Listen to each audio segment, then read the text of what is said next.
राहुल गांधी को फंसाने के लिए क्या वाकई मोदी और शाह ने नया षड्यंत्र तैयार किया है? और बीते 3-4 दिनों से हमने जो कुछ देखा, क्या वो एक षड्यंत्र का हिस्सा है? यह बहुत बड़ा सवाल है। कंगना रनौत जैसे नेताओं को भी अब छांट छांट करके इसमें कुदाया जा रहा है। दो बड़ी चीजें जो बीते 3-4 दिनों से गायब हैं, और वो है सीसीटीवी फुटेज और दूसरे उन सांसदों का कोई भी स्पेसिफिक इंटरव्यू या मेडिकल रिपोर्ट। राहुल गांधी के पीछे आखिरकार ये बीजेपी का जो फॉर्मूला है, नया फॉर्मूला, जिसमें तमाम चैनलों के जरिए राहुल को गुंडा दिखाने की कोशिश हो रही है, और इसमें अब कंगना रनौत को भी उतार दिया गया है। कंगना रनौत का आगे आपको एक बयान दिखाता हूं। कंगना रनौत कह रही हैं कि राहुल गांधी जब संसद में आते हैं तो अपने डोले दिखाते हुए आते हैं। ये भी कमाल की बात हो गई। अब भाई कोई संसद में आए जिसके डोले हैं तो क्या वो झुक करके आए? जैसे आते हैं वैसे आते हैं। कभी बीजेपी कहती कि वो इतने सीरियस नहीं है, पप्पू है, ये है, फला फला, और कभी बीजेपी इतनी परेशान हो जाती है। लेकिन जरा ठहर करके बीते 3-4 दिनों से जो घटनाक्रम हुआ है, उसमें से अगर मोटे मोटे पॉइंट अगर आप निकालने लगेंगे तो आपको पूरी तस्वीर समझ में आ जाएगी कि आखिरकार क्या हुआ है। और कांग्रेस ने आज भी अपना एजेंडा स्पष्ट कर दिया। कांग्रेस ने आज एक नई वीडियो, एनिमेटेड वीडियो जारी की है, और आप समझ जाएंगे कि कांग्रेस का इशारा अब भी किसकी तरफ है। सबसे पहले मैं आपको कंगना रनौत का एक बयान दिखाता हूं, और उसके बाद में वो जो दो सांसद भाजपा के अस्पताल में भर्ती हैं, उनकी मेडिकल रिपोर्ट के बारे में डॉक्टर क्या कह रहे हैं, फिर उस पर हम बात करेंगे। कंगना रनौत का बयान आप देखिए। कंगना रनौत ने जो है वो बयान दिया, और कंगना रनौत कह रही हैं कि राहुल गांधी संसद में जिम ट्रेनर की तरह बाइसेप्स दिखाते हुए आते हैं, और अब वो लोगों के साथ में धक्का मुक्की भी करने लगे हैं। राहुल गांधी एक कलंक हैं। ये कंगना रनौत की तरफ से कहा गया है कि राहुल गांधी जिम ट्रेनर की तरह बाइसेप्स दिखाते हुए, डोले दिखाते हुए आते हैं, और अब धक्का मुक्की करने लगे हैं। वो एक कलंक है। नेता प्रतिपक्ष को पहले संबित पात्रा की तरफ से देशद्रोही, गद्दार कहा गया था, और अब कलंक कहा जा रहा है। सोचिए कि अगर कोई नरेंद्र मोदी को यह कह दे तो भाजपा के लोग कैसे रोने लगेंगे। जरा सोचिए इस बात को, और कहेंगे कि प्रधानमंत्री की इज्जत नहीं करते, ये नहीं करते। लेकिन क्या प्रधानमंत्री अपने सांसदों पर लगाम लगाएंगे, या लगाम वहीं से छोड़ी गई है कि जरा जाइए थोड़ा सा टहल करके आइए? सवाल ये भी है। अब इसके बाद में कुछ चैनलों की भाषा आप देखिए, कुछ चैनलों की भाषा आप देखिए। राहुल गांधी गुंडागर्दी पर उतर आए हैं, इस तरह से थंबनेल लगाए जा रहे हैं अलग अलग चैनल पर। जी न्यूज का एक थंबनेल है, राहुल गांधी की गुंडागर्दी वायरल, तगड़ा एक्शन शुरू, एफआईआर से कांग्रेस में भगदड़। और इसी तरह से तमाम अलग अलग चैनलों ने थंबनेल लगाए हैं, गुंडागर्दी, राहुल पर क्या बोल गए चिराग पासवान। इसके बाद में राहुल ने धक्का मारा, राहुल गांधी की गुंडागर्दी नहीं चलेगी, बीजेपी ने खोला मोर्चा। और उसके बाद में एक वो और जो है वो थंबनेल देखिए, आईसीयू में बीजेपी सांसद महिला एमपी आप बीती बता करके रो पड़ी। मतलब इस तरीके से पेश करने की कोशिश हो रही है कि ना जाने राहुल गांधी वाकई कौन से छटे हुए गुंडे बदमाश हैं, और संसद के अंदर आकर के राहुल गांधी ने जो है वो कोहराम मचा दिया है। भाजपा की महिला सांसदों को भी नहीं छोड़ रहे हैं, और भाजपा के बुजुर्ग सांसदों को भी नहीं छोड़ रहे हैं। पता नहीं कैसे राहुल गांधी हैं। पप्पू से अब ये नेक्स्ट लेवल पर जो है, पप्पू बता करके तो नॉन सीरियस तरीके से राहुल गांधी को पेश करने की कोशिश की गई थी, लेकिन यहां पर राहुल गांधी को डेंजरस पेश करने की कोशिश हो रही है कि वो बहुत खतरनाक आदमी है भाई, ये आदमी जालिम किस्म का आदमी है, ऐसा आदमी पेश करने की कोशिश हो रही है। आप जरा बयान देखिए, जो सांसद अस्पताल में भर्ती हैं उनके बारे में डॉक्टर क्या कह रहे हैं। पूरी वीडियो है, डॉक्टर बता रहे हैं इधर सूजन है, इधर सूजन है, इधर हड्डी पर नस खून जमा हो गया है, लेकिन कोई मेडिकल रिपोर्ट सामने नहीं है। खबर आपकी स्क्रीन पर। एएनआई ने ट्वीट किया है कि घायल भाजपा सांसद प्रताप सारंगी और मुकेश राजपूत की मौजूदा स्वास्थ्य स्थिति पर आरएमएल के डॉक्टर अजय शुक्ला ने कहा कि आज हमने देखा कि सारंगी जी को उनके गाल की हड्डी पर सूजन और नीलापन है। जरा गौर से सुनिए शब्दों को। आज हमने देखा सारंगी जी के गाल की हड्डी पर सूजन और नीलापन है। हम एक्सरे करवाने जा रहे हैं। क्या कोई यह मामूली फ्रैक्चर है या भुहों के ऊपर चोट की वजह से है? खून नीचे की ओर बह रहा है। और गाल की हड्डी पर थोड़ा खून जमा हुआ है।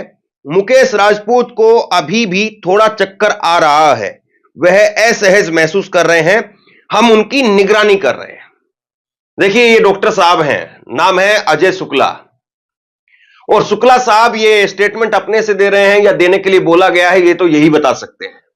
लेकिन दो तीन चीजें आप देखिए, जिस आदमी को आईसीयू में भर्ती किया हुआ है और जो आदमी आईसीयू के अंदर भर्ती है, 24 घंटे बाद, 48 घंटे के बाद अगर डॉक्टर उसकी बुलेटिन जारी करते हैं तो स्पेसिफिक बताते हैं कि उसका बीपी इतने पॉइंट पर चल रहा है, इतने नंबर पर चल रहा है, उसकी हार्ट बीट जो है वो इतने पर है, इतने पर नहीं है, इतने पर होनी चाहिए, उसके ब्लड का लेवल वो ये है, ये होना चाहिए, ये नहीं है। इस तरह से स्पेसिफिक बताया जाता है कि आईसीयू के अंदर आदमी भर्ती है तो क्या हो रहा है। यहां पर पता क्या कहा जा रहा है, यहां पर कहा जा रहा है थोड़े चक्कर आ रहे हैं, यहां पर चोट यहां पर लगी थी, लेकिन अब कहा जा रहा है गाल की हड्डी पर थोड़ा सा सूजन है। फिर कहा जा रहा है खून नीचे की तरफ बह रहा है, शायद खून थोड़ा सा जम गया है। इस तरीके से बातें बताई जा रही है। देखिए, कोई भी किसी भी तरीके से चोटिल हो सकता है, और आजकल तो हम देखते हैं लोगों को बैठे बैठे जो है वो एकदम से मौत आ जाती है। किसी के ऊपर मजाक नहीं बनाना चाहिए, सीरियस बात यह है। लेकिन दूसरी जो बात समझने वाली है, राजनीतिक पॉइंट ऑफ व्यू से जो समझने वाली बात है, उसको जरा समझिए। दो सांसद भर्ती हैं और अस्पताल से अभी तक ना उनका सीसीटीवी की रिपोर्ट आई है, ना माफ कीजिए, जो पार्लियामेंट से सीसीटीवी की रिपोर्ट आनी थी वो रिपोर्ट नहीं आई है। ये वहां पर सीसीटीवी के अंदर क्या दिखा, किसने धक्का मारा, किसने मुक्का मारा, किसने लात मारी, किसने घुटना मारा, अभी तक कुछ नहीं दिखा है। और अस्पताल से सीटी स्कैन जो होता है उसकी रिपोर्ट भी सामने नहीं है, एमआरआई होता है उसकी रिपोर्ट भी सामने नहीं है। डॉक्टर अब कह रहे हैं 48 घंटे के बाद में हम उनका एक्सरे करवा करके देखेंगे। यह बहुत बेसिक सी प्रक्रिया है। जब कोई आदमी धक्का मुक्की में, रोड एक्सीडेंट में इधर उधर से कहीं से जाता है और वो ऐसी हालत में नहीं है, जरा ये तस्वीरें देख लीजिए, आप ये तस्वीरें देख लीजिए, भाजपा के सांसद मिलकर के आ रहे हैं उनसे, तो ऐसी कोई स्थिति में तो वो है नहीं कि अभी उनका एक्सरे नहीं हो सकता है, एमआरआई नहीं हो सकती है, सीटी स्कैन नहीं हो सकता है। वो ऐसी हालत में, नॉर्मल हालत में दिख रहे हैं, उनका सीटी स्कैन भी आराम से हो सकता है, एमआरआई भी हो सकती है, एक्सरे वगैरह जो भी चीज चाहे आप सब करवा सकते हैं। और ये जो प्रक्रिया है, इस प्रक्रिया में 1-1.5 घंटा 2 घंटा का समय लगता है, इससे ज्यादा का समय भी नहीं। और इनके लिए तो भाई फटाक से सारी मशीन वगैरह सब खाली हो जाएंगे, जिनका नंबर लगा हुआ उनका नंबर कैंसिल हो जाएगा, इनका नंबर लग जाएगा। तो आप कुछ दिखा नहीं पा रहे हैं, कुछ बता नहीं पा रहे हैं, केवल जलेबी बनाई जा रही है। तो अब सवाल यह उठेगा कि भाई ये जलेबी क्यों बनाई जा रही है, इस जलेबी के बनाने से भाजपा को फायदा क्या है, क्यों उन सांसदों को जो है वो भर्ती करवाया हुआ है।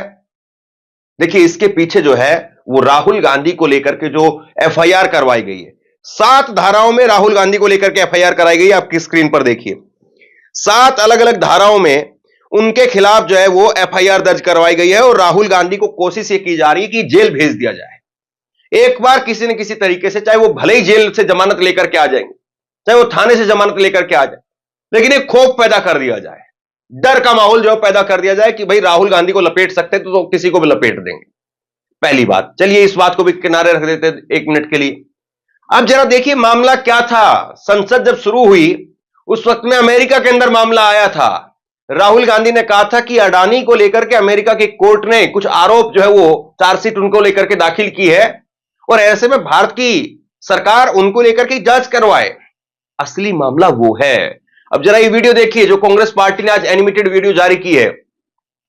इस वीडियो के अंदर, ये वीडियो जो आप देख रहे हैं, इस वीडियो में कांग्रेस पार्टी फिर से परंपरागत रूप से अडानी पर हमला करती हुई दिखाई दे रही है कि अडानी ही मेन मुद्दा है, बाकी सब तो इधर उधर से जो है फैलाया बताया जा रहा है ताकि अडानी का मुद्दा छिपा लिया जाए। लेकिन ऐसा लग रहा है कि कांग्रेस पार्टी टस से मस नहीं हो रही है। और याद करिए, राहुल गांधी ने 2 दिन पहले बयान दिया था, जब वो प्रेस कॉन्फ्रेंस करने के लिए आए थे मल्लिकार्जुन खड़गे ने, तो उन्होंने जो बात कही थी उस बात में उन्होंने अपनी बात को शुरुआत अडानी को लेकर के की थी।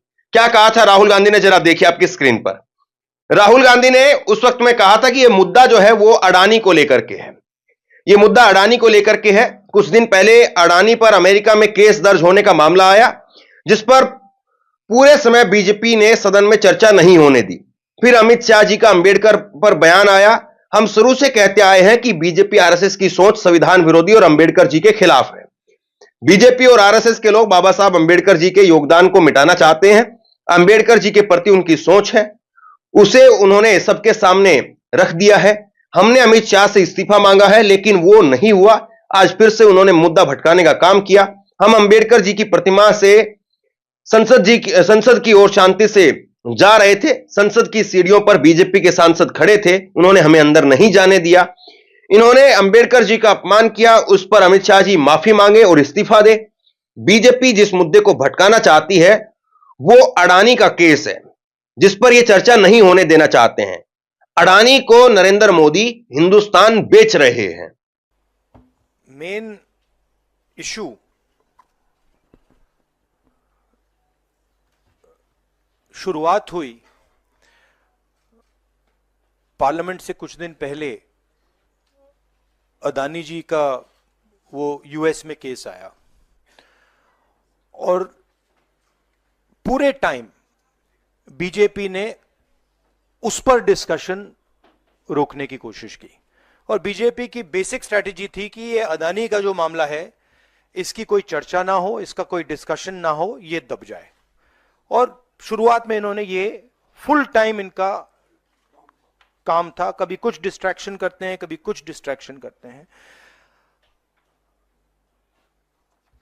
उसके बाद अमित शाह जी का बयान आता है और हम पहले से कह रहे हैं कि जो बीजेपी आरएसएस की सोच है एंटी कॉन्स्टिट्यूशनल सोच है, एंटी अंबेडकर जी की सोच है, और जो अंबेडकर जी की मेमोरी है, जो उनका कंट्रीब्यूशन है, उसको ये लोग मिटाना चाहते हैं, खत्म करना चाहते हैं। और डायरेक्टली इनके मंत्री ने, होम मिनिस्टर ने डायरेक्टली सबके सामने जो उनका माइंडसेट है वो सबके सामने उन्होंने दिखा दिया। हमने कहा कि अपॉलॉजी होनी चाहिए और उनको रिजाइन करना चाहिए, नहीं किया।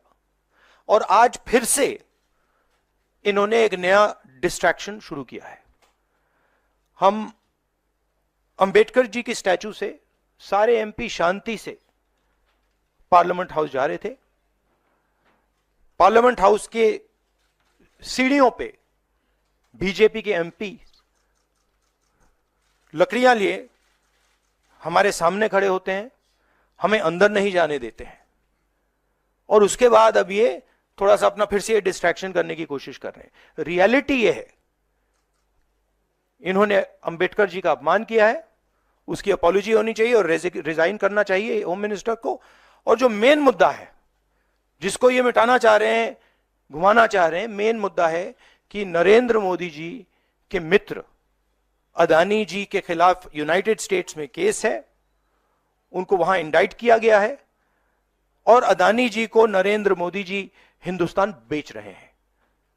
यह मेन मुद्दा है और इसकी डिस्कशन ये लोग नहीं चाहते हैं। Thank you. कुल मिलाकर के बात यह है कि राहुल गांधी अडानी वाले मुद्दे पर बीजेपी को लेकर के डट गए हैं कि भाई अडानी वाले मुद्दे से इधर उधर नहीं होंगे, ये अडानी वाला मुद्दा मेन रहेगा।